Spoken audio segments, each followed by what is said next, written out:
Pada masa kolonial Hindia Belanda, penyakit cacar pernah menjadi penyakit yang mematikan. Tepatnya pada tahun 1558 tercatat muncul pertama kalinya penyakit cacar, yaitu di Ternate dan Ambon. Kemudian pada awal abad ke-17, tepatnya pada 1644, penyakit cacar juga ditemukan di Pulau Jawa untuk pertama kalinya. Lalu menjelang akhir abad ke-18, penyakit cacar sudah menyerang ke wilayah Jawa Tengah, khususnya Semarang. Dan tepatnya pada tahun 1781, 100 penduduk Jawa terserang cacar dan 20 orang meninggal dunia. Upaya-upaya yang dilakukan pemerintah untuk mengatasi penyakit cacar sendiri sudah dilakukan sejak sebelum abad ke-20.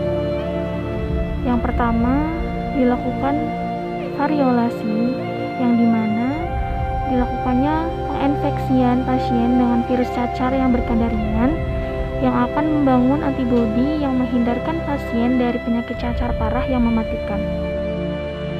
Namun, metode tersebut ternyata memiliki risiko besar yang mana dapat menimbulkan efek samping seperti bekas luka borok parah yang bahkan bisa mengakibatkan kematian.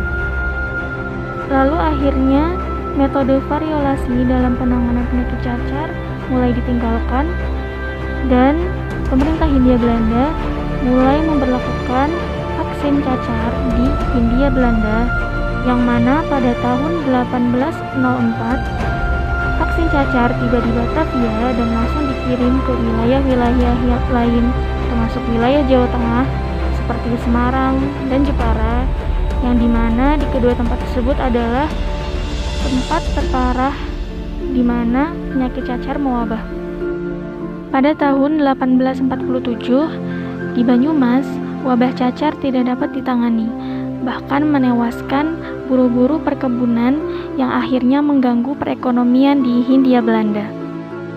Lalu pada tahun 1851, didirikanlah Sekolah Dokter Jawa di Batavia untuk membantu menyelesaikan permasalahan kesehatan pribumi, dan salah satunya itu untuk menangani cacar. Dan studi ini dilakukan selama 2 tahun. Pada tahun 1870, didirikanlah Perhimpunan Produsen dan Distributor Vaksin Cacar untuk memudahkan dalam distribusi dan pembuatan vaksin cacar di Hindia Belanda. Penanganan penyakit cacar yang dilakukan sebelum awal abad ke-20 masih dirasa kurang. Hal tersebut dikarenakan pemerintah Hindia Belanda hanya fokus kepada penanganan penyakit cacar pada pribumi yang langsung berhubungan dengan masyarakat Eropa. Vaksinasi terhadap pribumi dilakukan agar mencegah tertularnya penyakit cacar kepada masyarakat Eropa.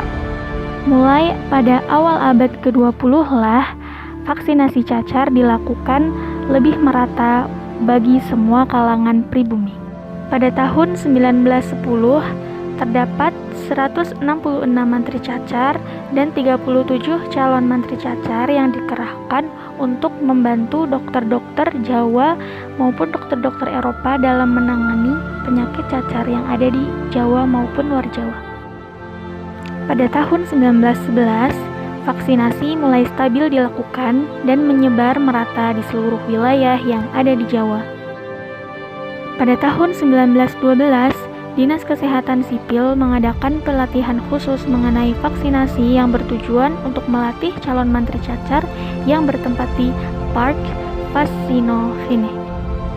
Kemudian, pada tahun 1914, muncullah sistem pencacaran baru yang lebih sistematis, yaitu dinamakan dengan Separated Vaccination System, yang dimana vaksin pertama dilakukan pada saat bayi dan vaksin ulang dilakukan pada orang dewasa. Sistem tersebut lebih bekerja efektif dalam menangani penyakit cacar di Hindia Belanda. Setelah adanya sistem baru dalam pencacaran atau vaksinasi, maka lambat laun akhirnya wabah cacar atau penyakit cacar yang melanda di Hindia Belanda, khususnya di Jawa Tengah, mulai menghilang.